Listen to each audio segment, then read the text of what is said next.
Simple rice Baat ಮಾಡೋದು ನೋಡೋಣ.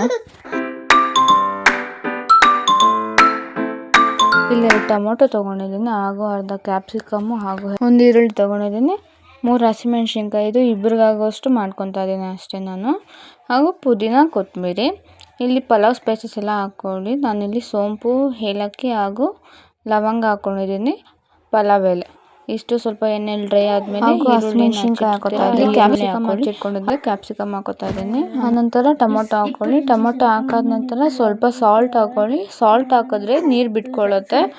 ಮೊಸರು ಇದ್ರೆ ಹಾಕ್ಕೊಳ್ಳಿ, ಇಲ್ಲ ಅಂದರೆ ಬೇಡ. ನನ್ನ ಮನೇಲಿ ಮೊಸರು ಇತ್ತು, ಅದಕ್ಕೆ ಹಾಕೋತಾ ಇದ್ದೀನಿ. ಆನಂತರ ಕೊತ್ತಂಬರಿ, ಪುದೀನ ಹಾಕಾದ ನಂತರ ಸ್ವಲ್ಪ ಎಣ್ಣೆಲಿ ಡ್ರೈ ಮಾಡಿ ಕೊತ್ತಂಬರಿ, ಪುದೀನ, ಹಾಗೂ ನಿಮ್ಮ ಮನೇಲಿ ಬಿರಿಯಾನಿ ಪೌಡರು ಇಲ್ಲಾಂದರೆ ಗರಂ ಮಸಾಲೆ ಇದ್ದರೆ ಹಾಕ್ಕೊಳ್ಳಿ. ನಿಮಗೆ ಬೇಕಾದರೆ ಹಾಕ್ಕೊಳ್ಳಿ, ಇಲ್ಲಾಂದರೆ ಹಾಕ್ಕೋಬೇಡಿ. ನಾನಿಲ್ಲ ಇತ್ತು ನಮ್ಮ ಮನೇಲಿ, ಅದಕ್ಕೆ ಹಾಕೋತಾ ಇದ್ದೀನಿ. ನಾನು ಈ ಲೋಟ ತೋರಿಸಿದ್ನಲ್ಲ, ಅದರಲ್ಲಿ 2 ಗ್ಲಾಸ್ ಅಕ್ಕಿ ತೊಗೊಂಡಿದ್ದೀನಿ. ಅದಕ್ಕೆ ನಾನಿಲ್ಲಿ 4 ಗ್ಲಾಸು ನೀರು ಹಾಕೋತಾ ಇದ್ದೀನಿ. ಚೆನ್ನಾಗಿ ಕುದೀಲಿ. ಆದ ನಂತರ ಅಕ್ಕಿ ಹಾಕ್ಕೊಳ್ಳಿ ನೀವು.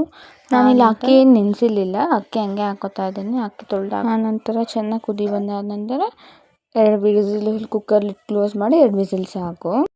ನೀವು ಟ್ರೈ ಮಾಡಿ, ಕಮೆಂಟ್ಸಲ್ಲಿ ಕಮೆಂಟ್ ಮಾಡಿ. ನನ್ನ ವಿಡಿಯೋ ಇಷ್ಟ ಆದರೆ ಲೈಕ್ ಮಾಡಿ, ಶೇರ್ ಮಾಡಿ, ಹಾಗೂ ಸಬ್ಸ್ಕ್ರೈಬ್ ಮಾಡಿ. ನಿಮ್ಗೆ ಏನೇ ಡೌಟ್ಸ್ ಇದ್ರೂ ನನ್ನ ಕಮೆಂಟ್ಸ್